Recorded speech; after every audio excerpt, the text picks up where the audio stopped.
اسرائیلی forces نے پیر کے روز غزہ شہر کے سب سے بڑے ہسپتال شفا کو گھیرے میں لے لیا، جس کے بارے میں اسرائیلی فوج کا دعویٰ ہے کہ فلسطینی عسکریت پسند گروپ حماس اسے ڈھال کے طور پر استعمال کر رہا ہے، لیکن ہسپتال کے حکام نے اس کی تردید کی ہے۔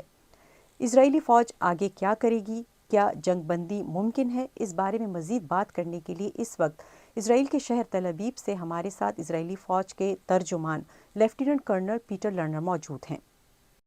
So over the last few days we've been increasing our encouragement for people to leave the hospital. ہم گزشتہ کچھ روز سے لوگوں کے اسپتال چھوڑنے کی حوصلہ افزائی کر رہے ہیں، اور اسی لیے ہم نے اسپتال سے ساحل کی طرف جانے والا راستہ بھی کھلا رکھا ہے تاکہ لوگ غزہ کے جنوبی حصے میں چلے جائیں۔ ہم نے ہزاروں لوگوں کو اسپتال کے احاطے سے نکلتے ہوئے دیکھا ہے۔ ان لوگوں نے وہاں پناہ لی ہوئی تھی۔ جب اسرائیلی فورسز متحرک ہوئیں اور شہر میں داخل ہوئیں تو ہم نے دیکھا کہ لوگ اسپتال چھوڑ رہے ہیں۔ We have seen people actually leaving. لیکن وہاں اب بھی سینکڑوں لوگ اسپتال کے کمپاؤنڈ یا پھر اس علاقے میں موجود ہیں، اور اس علاقے میں رہنا خطرے سے خالی نہیں۔ اور جو آپ نے حماس کی جانب سے اسپتالوں کے استعمال سے متعلق سوال کیا، تو ہم اس بارے میں خود پہلے ہی انکشاف کر چکے ہیں کہ رنتیسی اسپتال کو واقعی ڈھال کے طور پر استعمال کیا جا رہا تھا، اور بظاہر یرغمال بنائے گئے لوگوں کو اس اسپتال کی بیسمنٹ میں رکھا گیا تھا۔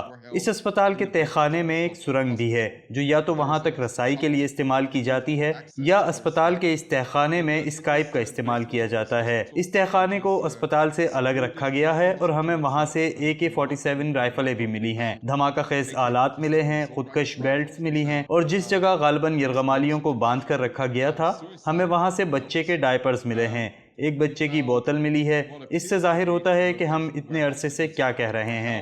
حماس چاہے کتنی ہی بار کہے کہ وہ اسپتالوں کا استعمال نہیں کر رہے، لیکن حقیقت میں وہ کر رہے ہیں۔ We don't use hospitals, they are using the hospitals. President Biden has said that Shifa Hospital must be protected. صدر بائیڈن نے کہا ہے کہ شفا ہسپتال کی حفاظت کی جانی چاہیے، اور اسرائیلی فورسز کی طرف سے کم دخل اندازی کرنے کا مطالبہ کیا گیا ہے۔ اسرائیلی فوج شہریوں کے تحفظ کو یقینی بنانے کے لیے کیا کر رہی ہے؟ The IDF is currently the only body protecting the hospitals. Israeli defence forces فی الحال اسپتالوں کی حفاظت کرنے والا واحد ادارہ ہے۔ حماس اسپتالوں کا غلط استعمال کر رہی ہے۔ وہ اسپتالوں کو ان کی خصوصی حیثیت کی وجہ سے ملنے والے تحفظ کا ناجائز فائدہ اٹھا رہے ہیں، جبکہ اسرائیلی فورسز اس وقت اسپتالوں کی حفاظت اور مدد کے لیے کام کر رہی ہیں۔ ہم نے اسپتالوں کے منتظمین اور اسرائیلی افواج کے درمیان تعاون اور مدد کی ایک تفصیلی فوٹیج اور گفتگو بھی جاری کی ہے۔ ہم نے انہیں 300 لیٹر ایندھن فراہم کیا ہے تاکہ اسپتال کی ہنگامی ضروریات پوری ہوتی رہیں۔ میں ابھی آپ کو بتا سکتا ہوں کہ ابھی اعلان ہوا ہے کہ ہمیں کچھ انکیوبیٹر ملے ہیں جنہیں اسپتال پہنچایا جا سکتا ہے۔ ہم ان انکیوبیٹرز کو اسپتال تک پہنچانے کی کوشش کر رہے ہیں تاکہ بچوں کو انکیوبیٹرز میں منتقل کر کے انہیں محفوظ رکھا جا سکے۔ We're trying to coordinate now the access of these incubators so that the children, babies, اس لیے میں کہوں گا کہ ہاں، ہم مسلح تصادم کے قوانین کے دائرے میں رہ کر آپریشن کر رہے ہیں، لیکن ہمیں یہ ذہن میں رکھنے کی ضرورت ہے کہ حماس محفوظ جگہوں کا غلط استعمال کر رہی ہے، اور وہ انہیں کمانڈ اینڈ کنٹرول پوزیشنز کے لیے استعمال کر رہی ہے۔ for command and control positions. Israeli forces are talking. اسرائیلی فوج ہسپتالوں سے محفوظ انخلاء کی بات کر رہی ہے، لیکن کیسے؟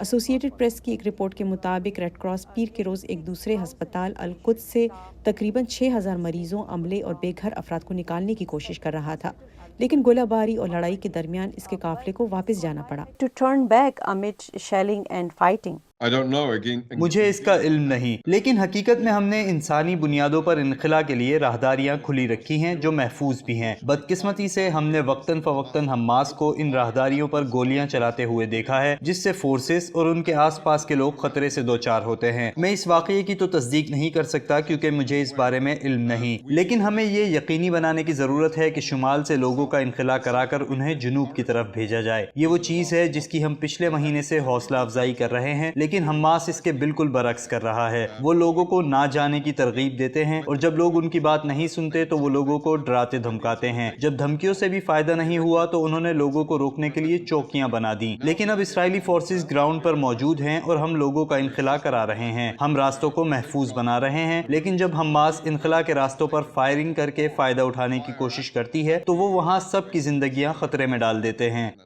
The European Union Aid Agency has یورپی یونین کی امدادی ایجنسی نے غزہ میں لڑائی میں وقفے کا مطالبہ کیا ہے۔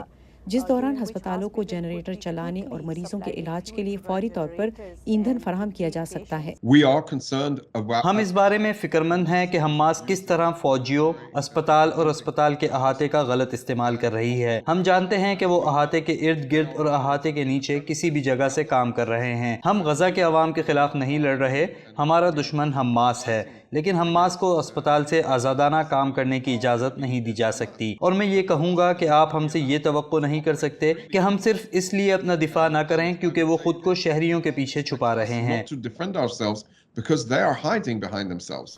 ایز انٹرنیشنل کمیونٹی، عالمی برادری فوری جنگ بندی کا مطالبہ کر رہی ہے۔ کیا جنگ بندی کا کوئی امکان ہے؟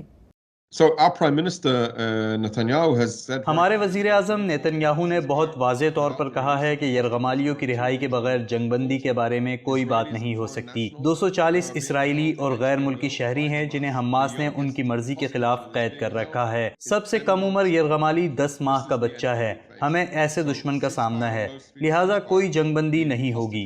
یرغمالیوں کو گھر واپس لانے کے لیے ہم اپنی تمام آپریشنل اور انٹیلیجنس صلاحیتیں استعمال کرنے کی کوشش کر رہے ہیں، اور جنگ بندی کے بارے میں کسی بھی بحث کا آغاز یرغمالیوں کی رہائی سے ہونا چاہیے۔ and any discussion of ceasefire needs to begin with the release of hostages. They need to come home now.